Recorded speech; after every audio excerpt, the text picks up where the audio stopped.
মাতৃ প্রতিমার যে মুখশ্রী, এবছরের ভাবনা অস্তিত্ব মাত্রা একটা খুব হাই, একটা খুব নিচু, সেই বিরাট অংশ কিন্তু এখানে প্রস্তুত হচ্ছে। স্ট্রাকচার একেবারে মৌচাক, যে সেই মৌচাকের ঠিক মাঝামাঝি মাতৃ মুখশ্রী এবং 3 জোড়া মায়ের পা।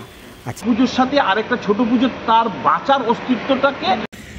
দুর্গাপুজো 2025-এর আরও এক প্রস্তুতি পর্বে হাজির হলাম এই নতুন ভিডিও নিয়ে। ফেস্টিভ বাঙালির এই নতুন ভিডিও নিয়ে আমি নিলয় আজ টালা এরিয়াতে। টালা মানেই তো এখন টালা প্রত্যয়ে নাম হয়ে গেছে, তবে টালা প্রত্যয়ে যাওয়ার পথে তোমরা প্রত্যেক বছর একটি দুর্গাপুজো দেখে থাকো, সেটি হলো বেলগাছিয়া সাধারণ দুর্গোৎসব সমিতি বা টালা পার্কের যে দুর্গাপুজো। টালা পার্ক প্রত্যেক বছর নতুন নতুন আমাদের থিম উপহার দেয়, মণ্ডপ প্রতিমা উপহার দেয়। এবছর 2025 দুর্গোৎসবে যখন টালা প্রত্যয়ের একদিকে 100 বছর, সেই সময় বেলগাছিয়া সাধারণ দুর্গোৎসবের প্রস্তুতি কিভাবে চলছে সেটাই দেখাবো আজকের ভিডিওতে। চলে এসেছি একেবারে বেলগাছিয়া সাধারণ দুর্গোৎসবের সামনে। সোজা রাস্তাটি চলে যাচ্ছে টালা প্রত্যয়ের দিকে। টালা প্রত্যয়কে নিয়ে আলাদা করে কিছু বলার নেই, তবে আজকের আমার মূল গন্তব্য হচ্ছে বেলগাছিয়া সাধারণ দুর্গোৎসব বা টালা পার্ক। এবছর দেবতোষ কর, শিল্পী দেবতোষ করের সৃজনে সেজে উঠছে 78তম বর্ষের বেলগাছিয়া সাধারণ দুর্গোৎসব, যাদের এবছরের ভাবনা অস্তিত্ব। আর এই অস্তিত্ব ভাবনাকে নিয়ে এই যে টালা পার্কের গ্রাউন্ড, সেখানেই তাদের মণ্ডপ গড়ে উঠছে। চলো তাদের প্রস্তুতি পর্ব কিভাবে সেজে উঠছে তারই একটু ঝলক দেখাই তোমাদের। আর একেবারে মূল প্রবেশপথের কাজটায় রয়েছে, ঠিক এই জায়গা দিয়ে কিন্তু প্রবেশ হবে দর্শনার্থীদের। দর্শনার্থীরা প্রবেশ করে মণ্ডপের ঠিক এই অংশ দিয়ে ঘুরে আর পেছন দিকে মাঠ দিয়ে বেরিয়ে যাবে। টালা পার্কের মণ্ডপ তোমরা জানো, টালা পার্কের মাঠের একটা অংশে মেলাও বসে, তো এটা একটা বিশেষত্ব এই টালা পার্ক বা বেলগাছিয়া সাধারণ দুর্গোৎসবের মণ্ডপের। তো তাদের যে প্রস্তুতি কিন্তু একদম জোর কদমে সেজে উঠছে অস্তিত্ব ভাবনার মধ্যে দিয়ে। তোমাদের সেই প্রস্তুতি এতক্ষণ ধরে ঘুরিয়ে দেখাচ্ছিলাম। এবার এই বেলগাছিয়া সাধারণ দুর্গোৎসবে এবছরে যিনি শিল্প ভাবনার দায়িত্বে রয়েছেন, শিল্পী দেবতোষ কর, তিনি কি বলছেন তার মুখ থেকে একবার শুনে নেব। আচ্ছা, এবার দেখাই একেবারে মণ্ডপের একেবারে কেন্দ্রবিন্দু বা কেন্দ্রস্থলে রয়েছে মায়ের যে প্রতিমা, সেই মায়ের প্রতিমার মঞ্চ। যে স্ট্রাকচারটা তোমরা দেখতে পাচ্ছ, এই যে রাউন্ড স্ট্রাকচার, ত্রিভুজাকৃতি স্ট্রাকচার, একেবারে মৌচাক, যে সেই মৌচাকের ঠিক মাঝামাঝি বরাবর রয়েছে। ঠিক এই জায়গাতেই মায়ের প্রতিমা কিন্তু সেজে উঠবে।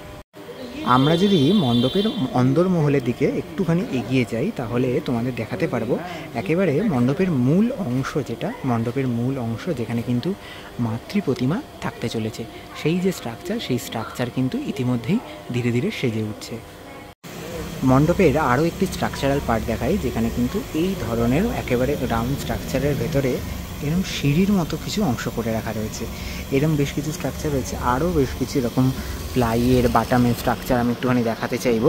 এগুলো বেশ অনেকটা নৌকা শেপে একটা স্ট্রাকচার করা হয়েছে। ঠিক এই জায়গাটিতে পুরোপুরি প্লাইয়ের স্ট্রাকচারে সাজানো হয়েছে এই টোটাল পার্টটা। এবং মণ্ডপের একেবারে অন্দরমহলে কিন্তু বাঁশের যে স্ট্রাকচার, সেই প্রাইমারি বাঁশের স্ট্রাকচারেই কিন্তু টোটালটা এগোচ্ছে ধীরে ধীরে। যেমনটা মৌচাকের একটা অংশ দেখাচ্ছিলাম, সেরকমই মৌচাকের আরও একটি অংশ, বিরাট অংশ, সেই বিরাট অংশ কিন্তু এখানে প্রস্তুত হচ্ছে ঠিক এই জায়গাতে। একেবারে মানে যে কার্টনগুলো আমরা ফেলে দিই, সেই কার্টনকে কাটিং করে করে কীভাবে সুন্দরভাবে জিনিসটাকে সাজিয়ে তোলা হচ্ছে, কীভাবে সুন্দরভাবে ফরমেশনে রাখা হচ্ছে, সেটা দেখো, বুঝতে পারছো কতটা সুন্দর লাগছে জিনিসটা দেখতে। একেবারে বেলগাছিয়া সাধারণ দুর্গোৎসবের এবছরে যে অস্তিত্ব ভাবনা রয়েছে, সেই ভাবনাকে নিয়েই এই মৌচাকের অংশগুলো কিন্তু প্যান্ডেলের বিভিন্ন পার্টে সেজে উঠবে। মাতৃ প্রতিমার যে মুখশ্রী, সেই মুখশ্রীকে আমি দেখাচ্ছি এই মুহূর্তে, বেলগাছিয়া সাধারণ দুর্গোৎসবের মাতৃ প্রতিমার মুখশ্রী। আর এই মুখশ্রী থাকবে একেবারে কিন্তু এই যে স্ট্রাকচারাল পার্ট, এই স্ট্রাকচারাল পার্টের একেবারে টপে। আচ্ছা, এই স্ট্রাকচারাল পার্টটা 3টে পার্টে কিন্তু ডিভাইড করা রয়েছে। আমরা এখানে একটা পায়ের জোড়া দেখতে পাচ্ছি এবং মাতৃ মুখশ্রী দেখতে পাচ্ছি। এই মুখশ্রী চলে যাবে একেবারে টপে, এবং এই যে টোটাল পার্টটা একেবারে মাতৃ প্রতিমা রূপে সেজে উঠবে। এবং এখানটায় মাতৃ প্রতিমার যে পায়ের জোড়া রয়েছে, ঠিক যেমনভাবে তেমনভাবে এই টোটাল স্ট্রাকচারটার 3 দিকে, মানে 3টে মাতৃ মুখশ্রী এবং 3 জোড়া মায়ের পা। আচ্ছা, আরও একটা জিনিস জানিয়ে রাখি, এই যে স্ট্রাকচারাল পার্টটা, যেটা তলায় রাউন্ড স্ট্রাকচারাল পার্টটা দেখতে পাচ্ছি, এই যে খোপগুলো রয়েছে, এই খোপের ভিতরেও কিন্তু মাতৃ প্রতিমার যে স্ট্রাকচার, সেই মাতৃ প্রতিমার বেশ কিছু স্ট্রাকচার এখানে থাকতে চলেছে, যেগুলো আগামী দিন, মানে দিন যত এগোবে তত আমাদের কাছে কিন্তু স্পষ্ট হয়ে যাবে কীভাবে সেজে উঠবে এই বেলগাছিয়া সাধারণ দুর্গোৎসবের এবছরের মণ্ডপ। আমাদের সাথে পেয়ে গেছি দেবতোষ দাকে। নমস্কার দাদা, প্রথমেই কেমন আছো বলো? অনেকদিন পর তোমার সাথে দেখা। এই চলছে, এটা কাজের মধ্যে ঢুকে পড়েছি এবার।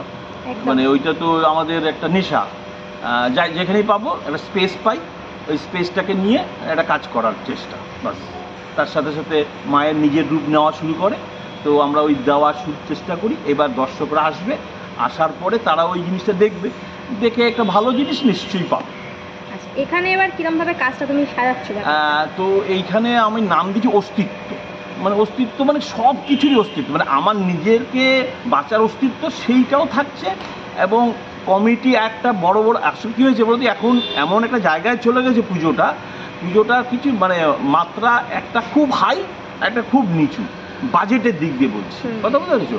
তো সেইখানে ওই একটা বড় পুজোর সাথে আরেকটা ছোট পুজো, তার বাঁচার অস্তিত্বটাকে তুলে ধরার চেষ্টা আমি চালাবো। কাজ কেমনভাবে এগাচ্ছে? কাজ চলছে, ঠিকঠাকই চলছে, কেননা সাপোর্ট আছে, মানে কমিটি, আমার এখানে কমিটি খুব সাপোর্ট আছে একটা, তার ফলে আমি আমার মতন করে কাজটা আগিয়ে যাচ্ছি। আর মোটামুটি কি কি ম্যাটেরিয়াল ইউজ করছো? আমি তো খুব একটা দামি ম্যাটেরিয়াল ইউজ করি না। তুমি মোটামুটি নেচার ফ্রেন্ডলি জিনিসপত্র ইউজ করো দেখেছি। আমি ওই ফরমেশনেই যাচ্ছি, আমার নিজের ফরমেশনেই আমি আগাচ্ছি একদম। আর মাতৃ প্রতিমা এইখানে মায়ের এবার বলতে পারি এইখানে মায়ের রূপটা একটুখানি আলাদা থাকবে, মানে আসলে ওইটাই ওই বলছেন অস্তিত্ব। তো আমার অন্য ঠাকুরের তুলনায় আমার মায়ের এইখানে অস্তিত্বটা বুঝিয়ে রাখাটা একটা অন্য ব্যাপার। আর মোটামুটি পার্সেন্টেজ অনুযায়ী দেখতে গেলে কতটা এগিয়েছে? আমরা ঠিকই, মানে ওই আমরা এখন ইনস্টল করিনি, কিন্তু আমি টুকটুক করে কাজ করে রাখছি। এবার আমরা সেটাকে আস্তে আস্তে করে একটা পর একটা ইনস্টল করতে থাকবো, তখন একটা রূপ নেওয়া শুরু করবে। মানে আমি আমি আশা করছি আমি সপ্তাহ খানেক পরে আমি একটা জায়গায় নিতে পারবো এই প্যান্ডেলটাকে। তখন যদি কেউ মানে তুলতে চায়, ফটো তুলতে যাই করতে চায়, তখন পাবে। কিন্তু এখন এসে তারা খুব বিচ্ছিন্নভাবে চারিদিকে ছড়িয়ে আছে, তারা জানে না ওইটা কি দাঁড়াতে পারে। আমার চোখে কিন্তু ভেসে আছে এই। আর দর্শনার্থী যারা আসবে তাদের উদ্দেশ্যে তাদেরকে বলবো, আসুন আপনারা, স্পেসটা তো জানেনই কোথায়, তো একবার আসলে একটা ভালো জিনিস দেখতে পাবেন, এইটা বলতে পারি। আর মোটামুটি এই অঞ্চলের মধ্যে প্রচুর বড় বড় পুজো রয়েছে, ওই জন্যই তো নাম দিয়েছি অস্তিত্ব। মানে অন্য পুজোর সাথে আমার বেঁচে থাকার অস্তিত্বটাই আমার কাছে বড় ব্যাপার। অনেক ধন্যবাদ দাদা, পুজোর শুভেচ্ছা রইল তোমাকে অনেক। তোমরাও ভালো থেকো, কেন তোমরা বড় একটা কাজ করছো জানো তো, মানে তোমরা এমন একটা কাজ করো যেইটা তোমাদের মাধ্যমে সারা পৃথিবীর লোকরা দেখতে পারে আমাদের এই কাজ। এইটার কাছে তোমাদের কাছে আমি কৃতজ্ঞ। একদম দাদা, থ্যাংক ইউ। দুর্গাপুজোর প্রস্তুতি পর্ব ধীরে ধীরে এগিয়ে চলেছে, আর তার সাথে সাথে আমিও তোমাদের সাথে জুড়ে রয়েছি। বিভিন্ন জায়গার প্রস্তুতি ঘুরে দেখাচ্ছি ভিডিওর মাধ্যমে। আর অবশ্যই তোমাদের সাপোর্ট, তোমাদের ভালোবাসা ছাড়া কোনো কিছুই সম্ভব নয়। তাই অবশ্যই চ্যানেলের সাথে জুড়ে থেকো। আরও পুজো প্রস্তুতি পর্ব নিয়ে ফিরে আসবো খুব তাড়াতাড়ি। ততক্ষণের জন্য নিচ্ছি বিরতি। আজকের মতো বেলগাছিয়া সাধারণ দুর্গোৎসব থেকে বিদায়। ততক্ষণের জন্য সকলকে এখানেই টাটা।